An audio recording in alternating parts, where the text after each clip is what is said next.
Hello and welcome to another video from Truckers World. I hope you're all doing okay out there. Not doing too bad myself.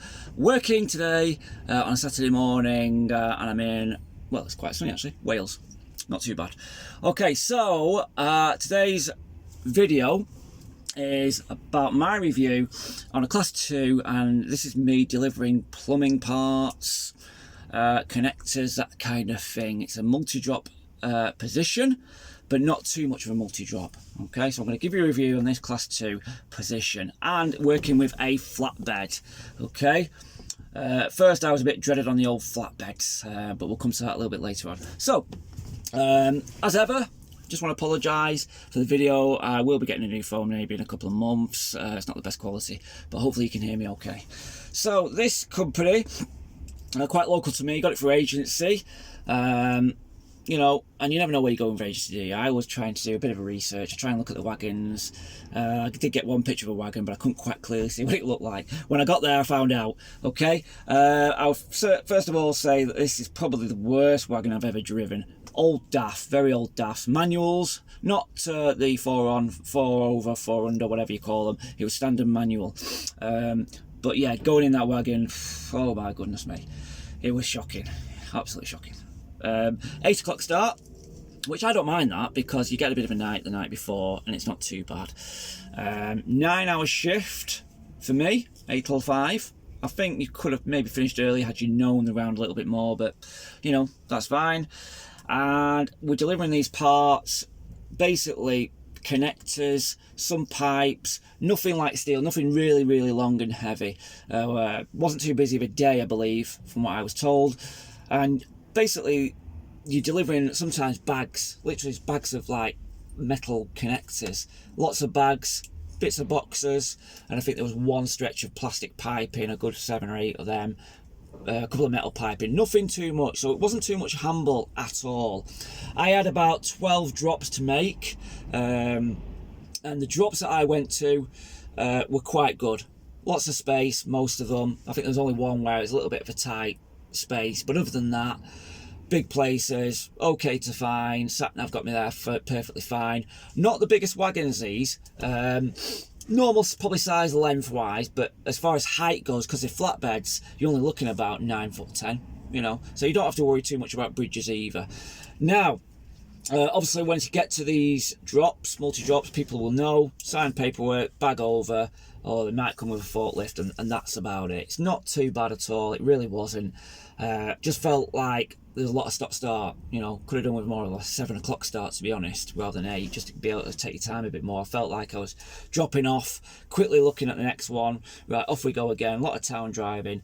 The distance, most of it was local, but I did go a bit further afield, so, you know, at first it was maybe 10 minutes between each one, then it went up to 15, then 20, and then it was getting to maybe half an hour, and then, you know, so I did go quite far. I think by the end of it, I'd done something like a good 4.5 hours driving. Probably not a lot to some of you guys out there, but it's a fair whack when you're doing a lot of distance. Overall, that was okay. The multi-drop part, nice and easy, not too bad at all. The truck, obviously, like I said, it's a manual, and the gear stick was horrendous. A lot of my day was really wrestling with that gear stick, trying to get it in first, not going in, trying to maybe get it in fifth. That was the hard part. You had to get it perfect on the motorway. The amount of times I tried getting it in fifth, going into third, revving up, you know, wasn't very nice at all. And obviously reverse, sometimes two-handed job, getting it in and ragging it in reverse. It's just not a nice experience, I'll be honest, and it does tire you out. Definitely tire you out. They do say they're getting some new wagons there, but I'm sure we've all heard that before. So that didn't help my job, definitely not. Now, flatbeds, for those of you who've driven a flatbed, they're a bit different than driving a normal wagon. It's really odd. It's just funny how your brain works. For some reason with flatbeds, it's more difficult at first to kind of gauge how far you are in front of the car behind. And I found that out as I was trying to change lanes. I kept on thinking, you know, I'm not going to hit that car with my end, am I? When I was turning corner, I'm like, have I passed that car? It must be something very odd, very funny with your brain going on there, because you can see the back, but yet you can't gauge it. And that was the most difficult thing for a while, thinking, blimey, I'm going to hit that car there, my back end's going to swing out here, you know. And it took a while to actually to get used to it, and even then I was still a little bit cautious, you know, without a doubt. The good thing about this wagon, obviously, is that at the backboard there, that was clear. So where you can see that backboard there, it was all glass there. So when you're reversing, you can actually see in. Again, it's funny though, because it feels a bit alien. You're so used to using your mirrors when you're on a wagon. When you start reversing and looking behind, you're thinking, what about my sides?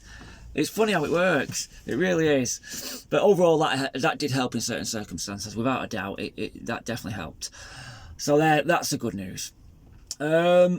Overall, I found the job to be pretty, you know, decent. Okay. Would I want to go there full time? I'm not sure. You know, the more I do driving, the more I prefer the longer distance driving. You know, the motorway driving.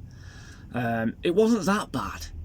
And I think, obviously, I felt a bit of stress probably trying to get all the drops off. I didn't get all the drops off because one was closed and I was forced to take a half-an-hour break. They were fine about it. The company absolutely fine. No problem with that. They're great guys, you know, so that was a good plus for me. But yeah, I think maybe at first I felt a bit pressure with the drops, with the gear stick. I think maybe given a few days, I'd probably settle into it a bit more, take my time a bit more as well, because, you know, I don't want what you don't want as a class 2 driver. And it's obviously, you know, people are different, you know, people are different. Some people like this, some people don't, but it's where you're rushing around. You know, it's just not for me that. I want to go at my own pace. I don't want to go like a snail, but if I need to come in, check when my drop is, I want to take my time, right, take my time on the road, don't want to be rushing, you know. So I don't want that pressure of saying, right, you've got 40 odd drops to do, well, sorry, 14 drops to do today, you need to get them all off, excuse me, and you need to be back by 5 o'clock, you know. Don't want that. If they say, you know, we're open until 6, 7, just get them done, that's fine. I'll take my time and do that. But what I don't want is where that time is on and you have to do them by a certain time. And some of these companies, plumbing companies, engineering firms, which I was delivering to, you know, some of them can close a little bit early. That's just the nature of their job. So yeah, overall I didn't feel too bad. When I got back to the depot, granted, I was tired. I was definitely tired. It's harder than what I've been doing now, working for my courier firm. I felt certainly tired. But I would certainly do it again. If they got an automatic wagon, I would probably say that would make life easier, without a doubt. Definitely. But I would do it again. It's definitely not the hardest job, really. Like I say, a lot of the time with bags, small boxes, nothing too heavy at all. Sign them up, and then you're back in the wagon. It's not that bad. I think I'd say half of it was the manual. The manual trucks that were falling apart, and I just didn't, you know, wasn't very nice at all. But other than that, I think the job was fine. Go there again, great staff, and again, a good experience of like a multi-drop, you know, 12 drops. I know people do more than that, but obviously I did a bit of distance, you know. Yeah, not too bad at all. So for me, I'd recommend that. It's your bread and butter of a class 2 job, without a doubt. There we go. So my circumstances, quick update on my circumstances as an agency driver, continuing agency driver. It's still very quiet. I'm signed on for a few agencies. Nobody's calling me. I've got one in particular who's working hard to get me work, but they're even telling me that I might have to do van driving. I don't mind doing a bit of van driving, providing it's not those stupid, you know, 140 drops or 80 drops. So, you know, the maximum I want to do is maybe 30. I don't want to do any more than that. So that's what they're saying, working hard to get me work. But even now, the back end of March, coming into the beginning of April, and still work is really quiet. I've got nothing for next week at the minute. Nowhere. Absolutely nothing. Not on the courier company, not on the drivers side of it, other agencies I should say. Nothing. Now, I'm not saying that won't change, because it probably will next week, but I'm still only picking up a couple of days. You know, it's not great. It's not great. I said to myself, I'm going to give this year another year on agency and see how it goes. And if I can make it work, great. If I can't, then, you know, I might have to start looking at full-time jobs, or at least temporary full-time jobs. Because at the minute, agency appears to me like it's good for 6 months of the year, and that's it.